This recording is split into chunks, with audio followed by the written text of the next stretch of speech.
Assalamualaikum. Okey, jom kita tengok semula kemahiran proses sains kelas 2 bahagian A. Takut dah lupa, kan?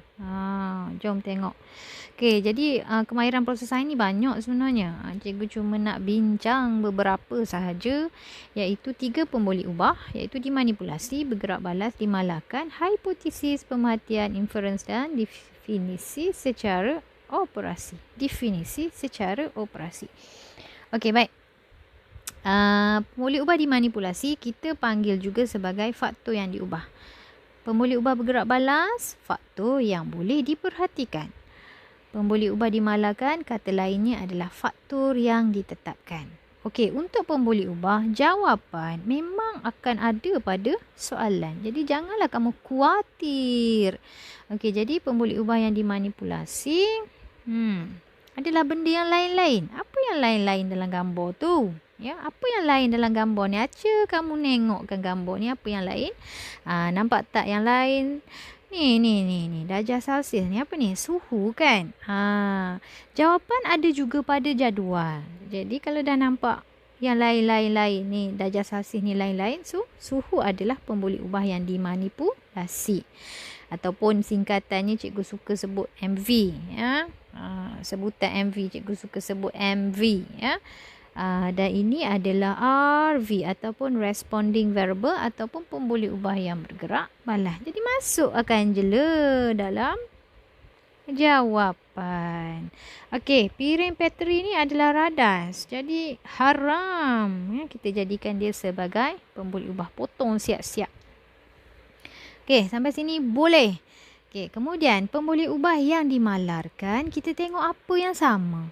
Aca tengok pada gambar tu, apa yang sama? Apa yang sama? Apa yang sama? Semua ada. A, B, C, D semua ada. Nampak tak? Agar nutrien, kultur bakteria, semua ada kan? Maksudnya dalam piring Petri A ada dia, B pun ada dia juga. Gitulah.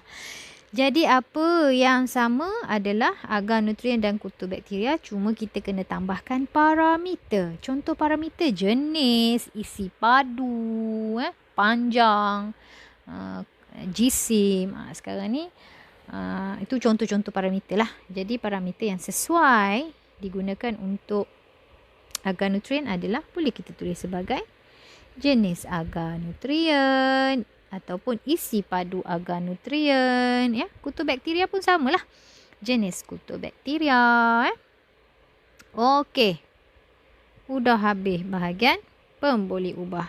Laju sangat ke? Tak apa, ni video ni boleh pusing-pusing lagi. Tak faham pusing, ya.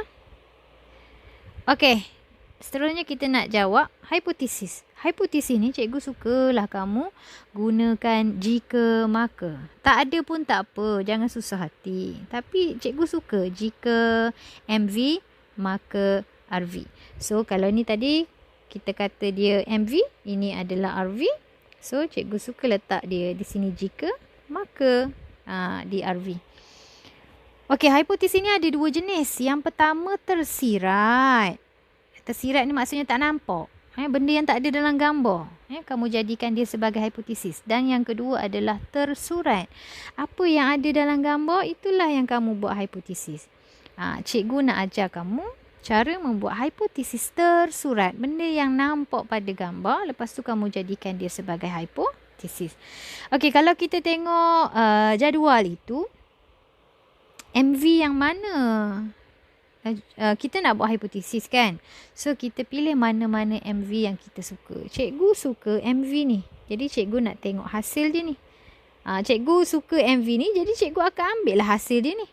Okey, 12 tak boleh tulis 12. Kamu kena tukarlah sikit ayat dia kepada paling banyak. Okey, tengok cikgu buat hipotesis tersurat. Benda yang cikgu nampak dalam gambar, cikgu buat hipotesis. Okey, tengok ni. Jika suhu 37 darjah Celsius, semula. Jika agar nutrien dan kultur bakteria disimpan pada suhu 37, maka bilangan koloni bakteria paling banyak. Itu hipotesis. Cikgu sebut belaka. Cikgu tak buat macam ni. Jika suhu 37 digunakan, maka bilangan koloni bakteria paling banyak. Itu tak dapat markah. Sebab hipotesis tersurat kena detail. Apa yang kamu nampak keseluruhannya, itulah yang kamu cerita. Cikgu ulang semula. Hipotesis tersurat jawapannya macam ni. Jika agar nutrien tambah kultur bakteria disimpan pada suhu 37, maka bilangan koloni bakteria paling banyak. Okey, itu jawapan untuk hipotesis. Tak nak tanya ke? Habis tu cikgu, hipotesis tersirat macam mana pula? Okey, hipotesis tersirat mudah aja. Ya, dia taklah detail. Dia benda yang tak nampak. Dan kebiasaannya RV dia kita ambil di sini. RV dia kita ambil di sini. Cikgu sekarang ni tersurat, cikgu ambil RV-nya di sini. Okey, dengan hipotesis tersirat ya. Jika suhu 37, maka pertumbuhan bakteria paling aktif. Itu tersirat. Tak nampak pertumbuhan bakteria paling aktif memang tak nampak dalam tersirat, tapi dia nampak pada tersurat. Macam mana tu? Dia nampak ni. Macam mana nak tahu pertumbuhan bakteria paling aktif? Bila bilangan koloni bakteria dia paling banyak. Boleh beza tak hipotesis tersurat dan hipotesis tersirat? Dia sebenarnya bergantung atas kamu, atas selesa kamu. Kamu suka tersirat ataupun tersurat, hipotesis itu tidak menjadi masalah. Janji jawapan kena betul lah. Macam hipotesis tersurat, every detail korang kena sebut. Tapi kalau tersirat, dia simple aja. Ya? Okey. Seterusnya kita lihat kepada pemerhatian. Pemerhatian adalah perbandingan RV. Okey, kena ingat pemerhatian. Kita tengok RV, lepas tu kita banding. Okey, cuba tengok sini. Mana RV dia? Inilah RV dia. So, first step kita letak nombor 1 di sini. Lepas tu kita banding lah. Banding RV. Bilangan koloni bakteria paling banyak pada suhu 37 berbanding 30. Macam tu. Itu perbandingan lah tu. Okey. Tak boleh tulis 12. Kena convert. Kena tukarkan kepada ayat lain. Paling banyak. Cikgu ulang semula. Bilangan koloni bakteria paling banyak pada suhu 37 berbanding 30. Boleh sebut mana-mana MV lah. Cikgu nak banding dua benda ni aja. Jadi cikgu nak banding bilangan koloni bakteria paling banyak dengan paling sedikit, kan? Jadi cikgu sebut yang itu sahaja. Boleh faham tak ni? Cikgu ulang semula. Pemerhatian adalah kita tengok RV, lepas tu kita banding. Cikgu suka banding benda yang paling banyak. Lepas tu cikgu sebutlah MV dia. Ya. Okey, dan yang terakhir adalah definisi secara operasi. Inferen dulu, inferen. Okey, bila nampak inferen, ni inference umum ya. Inference umum maksudnya kita boleh pilih mana-mana pemerhatian yang kita nak guna untuk menjawab inference kita. Okey, inference first step kena gariskan perkataan untuk mengkaji kesan suhu ke atas pertumbuhan bakteria. Ini first step. Second step, kita cari RV. Mana RV pada statement yang kita dah garis tadi? Pertumbuhan bakteria adalah RV. Daripada RV ni kita buat dua alasan. Dan memang ada dua alasan sahaja pun untuk pertumbuhan bakteria. Yang kamu, cikgu rasa kamu kena hafal lah, ingat. Ya? Hafal je lah, senang. Okey, pertumbuhan bakteria dia ada satu aktif, satu tidak aktif. Ini je dua alasan untuk pertumbuhan bakteria. Okey, sampai situ boleh. Bila kata inference, first step, gariskan untuk mengkaji, lepas tu cari RV. Lepas itu, cari alasan untuk pertumbuhan bakteria, sama ada aktif atau tidak aktif. Untuk membuat ayat inference, ada beberapa perkara lah. Okey, ayat inference. Yang pertama adalah pemerhatian RV. Ayat yang kedua kerana. Ayat yang ketiga MV. Bukan ayat yang ketiga. Perkara nombor 2. Dan perkara yang ketiga adalah RV tambah alasan. Okey, tengok cikgu buat ayat. Pemerhatian RV. Okey, pemerhatian RV ni RV pemerhatian. So, cikgu nak ambil pemerhatian paling banyak. Paling banyak. So, ini nombor 1. MV. Inilah MV dia. Kalau kamu pilih paling banyak, kamu pilih MV dia. Kamu harus pakai MV yang sepatutnya lah. Jangan paling banyak kamu pergi ambil MV ni, tak salah lah. Ya. Jadi ni nombor 2 dan nombor 3-nya di sini. Nombor 3 RV kan. Dan alasan kita pilih nanti sama ada aktif tidak aktif. Okey, cikgu gabung ayat. Bilangan koloni bakteria paling banyak. Okey, settle dah. Kerana suhu 37. Settle dah sini. Pertumbuhan bakterianya aktif.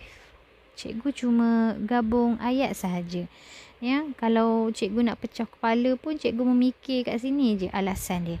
Tapi pun tidaklah pecah kepala sangat sebab cikgu suruh ngafal je kan.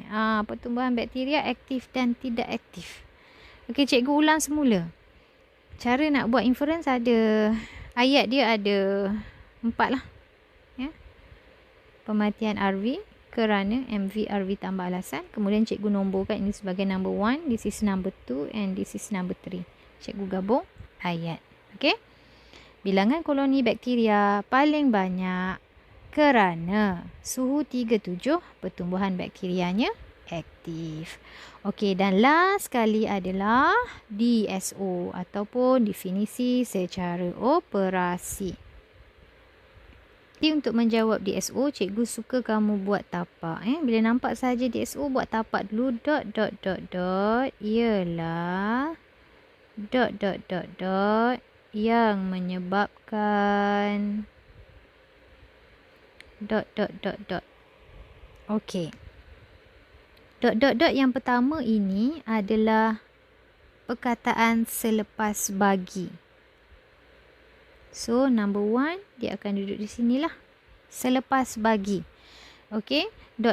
Yang kedua, kita gantikan dengan perkataan proses, keadaan ke atau bahan. Ya, bergantung kepada nombor 1 ni tadi. Ya, bergantung kepada nombor 1 ni tadi. Okey, yang menyebabkan yang ketiga ini adalah pemerhatian RV. Lepas tu kita detailkan dia. Mana pemerhatian RV? Inilah pemerhatian pada RV.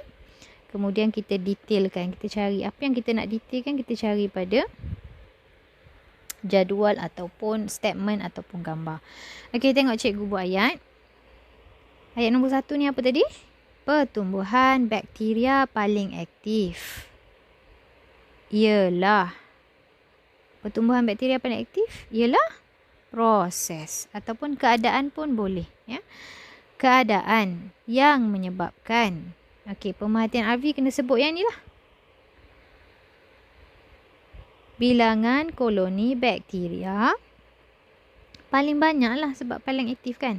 Paling banyak pada suhu 37 selepas 2 hari. Ini adalah pendetailan dia. Cikgu detailkan lagi. Cikgu ulang semula. Pertumbuhan bakteria paling aktif ialah keadaan yang menyebabkan bilangan koloni bakteria paling aktif. Ini untuk yang ni. Ya. Cikgu detailkan dia. Pada suhu 37 selepas 2 hari. Itu cara untuk menjawab DSO. Okey. Cikgu harap kamu fahamlah bagaimana cara untuk mencari 3 pun boleh ubah, hipotesis, pemerhatian, inference dan DSO. Ini asas-asas untuk teknik mudah kemahiran proses sains bagi pemboleh ubah, hipotesis, pemerhatian, inference dan DSO.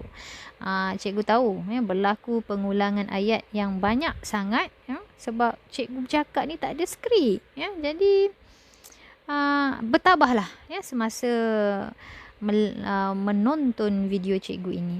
Apapun cikgu harap kamu faham apa yang hendak cikgu sampaikan. Baik, jangan lupa latihan cikgu selepas ini. Bila dah tengok video, kita akan buat latihan.